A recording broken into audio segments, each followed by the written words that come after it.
So this is the vegetable garden and the rainbow, and this is our Talk about hollyhocks. abundant. Yes, and this is my first onion crop, which I've never ever managed to grow them again like that. It was very sandy soil. It was extremely sandy, and all the fields down here were worked. So it was an agricultural landscape we're looking over, and the farmers used to plough it up in March, just ahead of the wild northwest wind, gale, which used to whip off all the topsoil and the seed, and absolutely deposit it on everything it could find. Mm.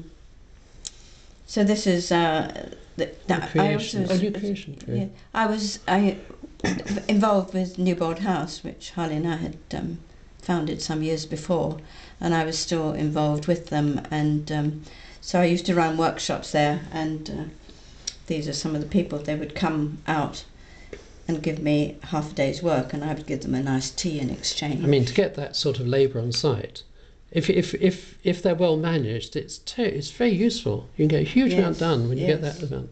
Yes. That was Orvin. This is Sven Ong, who built our staircase. We'll come to that later again. He was nearly 80, and he came to visit. And he came and did the workshop too. And the job they had that day was actually to help to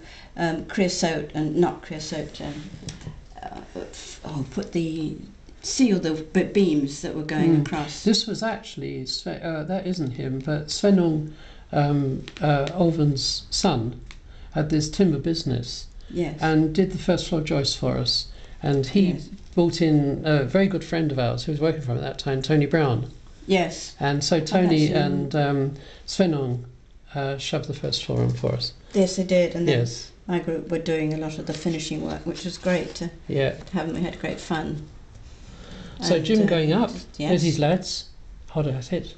Yes, they're boxing up, and there's... Now the interesting thing about him was that there were 4 guys there, usually there was just 2, and Jim didn't actually work with, he was the manager, he was the boss rather, and he spent his time travelling around his building sites, jollying his men on, but none of them could read any plans. They were my plans were very difficult to read, not because they were all at different angles, and it was very difficult. So they used to work off the model, and he got very enthusiastic, and it went up far higher than it should have done. Actually, at one time it was 7 blocks higher than it should have been, and overnight there was a gale, and it blew the top 5 courses off, and so we did actually. We did actually finish two courses higher and it was great because we got another room, got an attic room. Yes, and this is Maggie Gonk hard at work with me. And this is Harley, and this is us again doing this. This actually happened. This is the front entrance, which wasn't done with the original bitwork. We did this ourselves, and we actually decided at that point to actually make the hall bigger because we realised it was really tiny, and so we had to frantically work very, very busily one day, and we were still working into the night because we needed it ready for the late at night. We needed putting it ready for putting the brickwork on, and we were having the columns coming the next day from our from our carpenters, Camerons of Elgin. Yes. So the Camerons were coming with the columns. Yes. With the columns. And also Marley Tiles turned up about that time. We wanted to use actually natural slate on the roof, but in fact we couldn't afford it. It was terribly expensive. So we used reconstructed slate, and we had a hell of a job with the council to try and get them to agree with that. And in fact, Mrs. Barron was one who objected to us using reconstructed slate, and well, it was the colour as well she didn't like. Exactly, the colour had to be exactly right, and so I thought, we'll blow that. So I left it, and we got our permission, subject to my getting this right colour slate. And then a few years later, this was 3 years later, I should think, when we got those. I phoned up Mrs. Barron. I hadn't spoken to her for a long time, and I said, could I speak to Mrs. Barron? And they said, oh, sorry, she's left. So I quickly thought, I said, what a pity, because I've just got exactly the right reconstructed slate she wanted.